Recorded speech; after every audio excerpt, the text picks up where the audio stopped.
Hello guys, welcome back to the channel. In today's tutorial, I'm going to show you how we can add freeze frame to our video on Filmora. Okay, let's get into it guys. I have created a project on my Filmora, and first of all, I'm going to add this video to my timeline. And then I'm going to add freeze frame to this video. If we want to add freeze frame, we need to place this pointer on the part we want to add freeze frame to.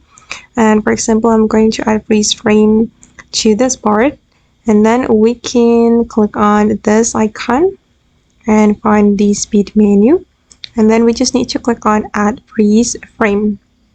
Okay, and now the freeze frame has been added to my video. Okay, and you can customize the duration if you want. You can click on the freeze frame and then select the duration, and you can change the duration right here. Okay guys, and that's all the way to add freeze frame to our video on Filmora. I hope this tutorial will be useful for you. Thank you so much for watching, and bye!